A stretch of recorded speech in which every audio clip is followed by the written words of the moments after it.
سب سے پہلے تو سلام محبت و سلام عقیدت آپ کے ٹیلی ویژن کے حوالے سے دیکھنے والے دنیا کے تمام لوگوں کی خدمت میں، چاہے وہ کسی بھی مکتبی فکر اور کسی مذہب کے ہوں.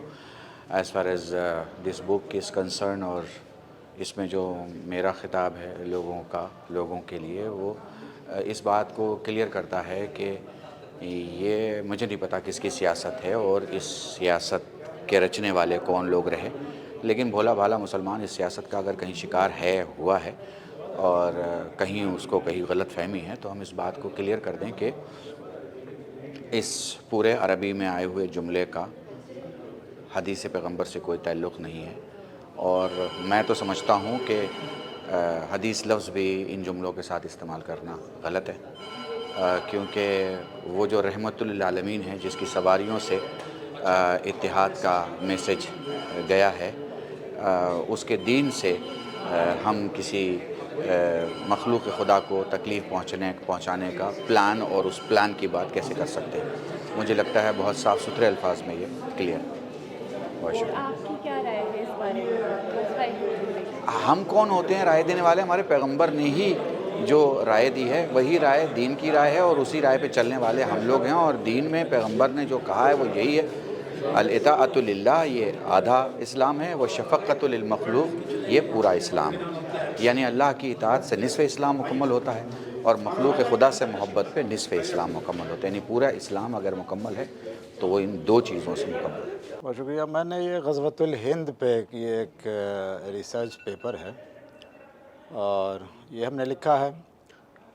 اس سے پہلے بھی لکھا تھا، کوئی 15 سال پہلے ہم نے 2008 یا 2009 میں لکھا تھا. پھر اس کو اور زیادہ اچھے انداز میں کافی ریسرچ کر کے ہم نے لکھا، اور اس کو ریفیوٹ کیا ہے کہ یہ جو اس طرح کی پروفیٹک جو حدیثیں ہیں، جو اس طرح کی پریڈکشن ہے، وہ یا تو یہ ہے کہ یہ بالکل فیبریکیٹڈ ہے، یا اگر فیبریکیٹڈ نہیں ہے تو پھر ہم نے یہ لکھا ہے کہ یہ جو کچھ بھی تھا وہ ماضی کا پاسٹ کا ایک حصہ بن چکا ہے، اب اس کا کوئی ریلیونس آج باقی نہیں رہا بالکل. تو اس پہ ہم نے دکھایا ہے کہ اس سے پہلے جو ہمارا پورا کوئی 800-900 سال جو اسلام انڈیا میں ہے، اس میں کسی نے اس کو اس انداز میں پیش نہیں کیا. یہ پہلی دفعہ کچھ لوگ آئے ہیں جو اس کو اس طرح سے مینیپولیٹ کرنے کی کوشش کر رہے ہیں، اور اس کے پیچھے کچھ اپنے ان کے سیاسی کچھ پولیٹیکل فیکٹرز ہیں. اس بک کے بارے میں آپ کی کیا رائے ہے؟ دیکھیے، ابھی تو یہ بک مجھے نہیں ملی ہے، میرا بھی اس میں پیپر ہے اور بھی دوسرے لوگوں کا ہے، تو میں تو پورا دیکھ کر کے آپ کو بتا سکوں گا کہ اس میں کیا ہے اور لوگوں نے کیا لکھا ہے. لیکن میں نے جو 2-3 حدیثیں جو سورس ہے اس کا، تو اس پہ ہم نے بہت بات کی ہے، اور جو بیسک سورس سے ہم نے کنسلٹ کیا ہے، اور پھر اس کو ہم نے ریفیوٹ کرنے کی کوشش کی ہے. سر، آپ کی نظر میں غزوہ ہند کی حقیقت کیا ہے؟ نہیں، یہ بیس لیس چیز ہے، اس کی کوئی حقیقت نہیں ہے، اس کا کوئی ریلیونس نہیں ہے. یہ کچھ ایک کلاس ہے، کچھ لوگ ہیں جو اس کو زبردستی اس کو اپنے مقصد کے لیے، کچھ ویسٹڈ انٹرسٹ کے لیے اس کو یوز کرنے کی کوشش کر رہے ہیں. Well, there has been very little time for me to really actually do a research paper, but yes, I have been researching on violence and non-violence in Islam. As a matter of fact, Islam is a religion full of non-violence, and the Gazwa-e-Hind, let me tell you, has absolutely no reality or no place, in Islamic literature. And it's complete misinterpretation and misinformation that has percolated down, because Islam itself means peace.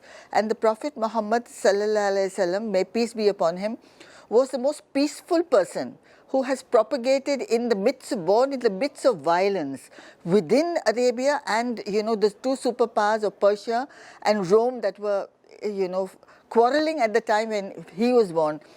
He's the one who has brought into the concept of peace, but very unfortunately these elements, which were existing in that society, somehow or the other have found their way, which have no bearing on his teachings or on Islam.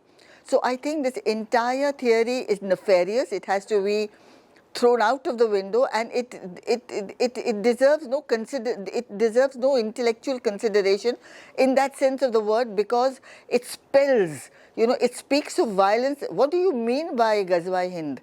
Is it violence against a state? Is it violence against a country? It is sacrilegious. The Prophet Muhammad, may peace be upon him, would never say such a thing. He has always spoken of peace. Hibbul Watan Minal Iman. Love for your country is part of your faith. So this is something that, one has to learn to talk about. One has to learn to understand Islam in its purity. And I think it is time for the Muslims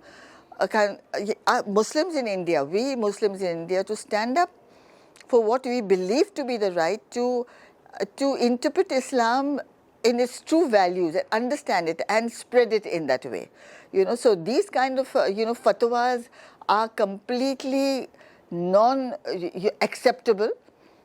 And, the ullema themselves have, who are very, as a matter of fact,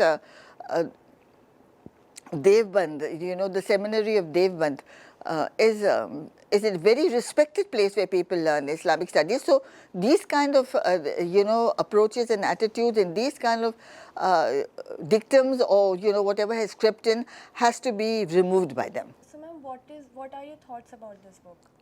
My thoughts, I think it is a very timely and a very important work, and I think Dr. Hafizur Rahman's efforts that he has put in, and all the scholars, who belong to different schools of thought, who have contributed to this book, have done a yeoman's service, because all of them have, have made it extremely clear that these kind of sayings are based on very weak traditions and are non-acceptable. As a matter of fact, the whole world is now looking, the world of Islam, the world where Muslim majorities prevail and where Islam is, being practiced even as a state religion like in Saudi Arabia, are rethinking and re-looking at issues. So it's time for us now, in India, that our ulama, our learned, our scholars, our intellectuals should not drown themselves in silence, or should not give information that is misleading. They have to give information that is correct, that gives the perspective of Islam, where Islam is teaching you to preserve life, where if you kill one person, it is as if you have killed all mankind. Surah number 5, verse number 33. So we have to bring these out to light, not simply in words, but in our actions, in showing in our intellectual endeavors, in our educational syllabi. These have to be included. So Women's Day is around the corner. So what do you want to say about it? Oh, I have to say a lot. I think women also have to now participate intellectually in all activities around. And today, we are being promised 33%, though I think we should get 50% because we have almost 50% of creation. So whatever it is, women must socio-politically and economically learn now. They are coming up. You see that the rates of education, the percentage of education are rising. Even within minority communities, you see that those percentages but they have to be given more power in the decision-making process. See, women have to be given more understanding and more power in the decision-making process, and I think we in India are full of, our country itself is full of enlightenment.